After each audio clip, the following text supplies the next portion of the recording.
Well, I've been playing with these mini bike lawnmower motors since I'm 5 years old. When I was given my first, it was either a 2 or 2.5 horse cast iron Briggs & Stratton motor. Okay, like I said, I have three older brothers. Let me put that lower. And by that time, the two oldest ones were already into the hot rods. I mean, we're talking the early 70s. You know what I mean? Everything was a muscle car on the street. But that's besides the point. And they gave me this cast iron motor.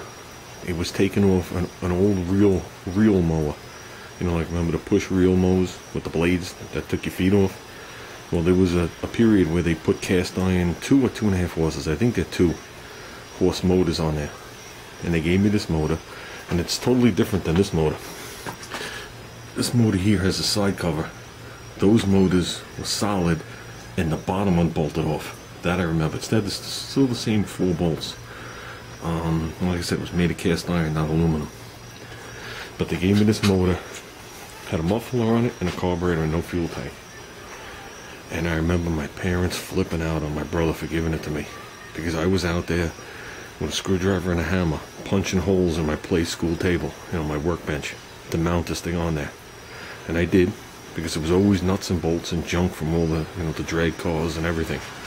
And I mounted it on there.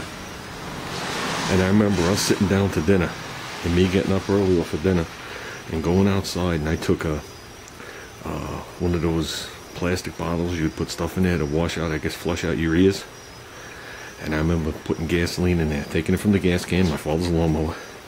And I remember spraying it in the carburetor, and those didn't have a pull cord. Those had the hub, and you wrap the rope around. And I remember pulling it, and that thing firing up. And before that gas ran out that I sprayed in there, they were all outside ripping that thing off the workbench. And my automotive career has gone downhill from that point on. But getting back to this, I was always into the lawnmowers. When I moved into this house, which is 17 years ago, I had the milk crates. I had crates and crates and crates of parts and motors, which I wound up getting rid of, thinking I'd never need them, like a fool. You know, back then this stuff was a dime a dozen. Who would ever known it would become antiques and collectible stuff? But there was something I always wanted. My father had it on a lawnmower when I was a kid, and I always wanted to find another one. And I found one, but it was for at the Comsfor. I mean, these were all Briggs & Stratton, and then I found one for a Briggs & Stratton. Same principle, it was a slightly different design, but this was the one we had. And I knew it was for a 3.5 horse, but I figured I would pop it apart and adapt it. And this is what it is. Came in the box. There's some things the guy didn't tell me about this. There's the part number, it says starter on it.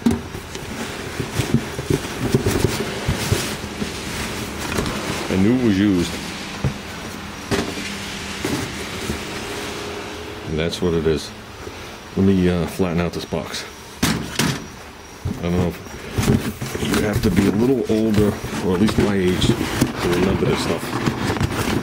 So, I figure you'd have to be in your 40s, 50s, or 60s to remember this. Anything past that, you don't have any memory anyway.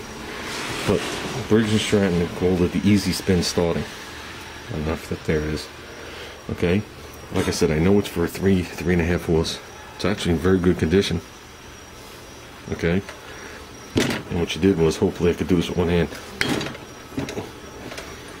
Yes, you did that. And I think I'm gonna lay you down over here in the box. Back on the box, guys. And basically all you did was crank it.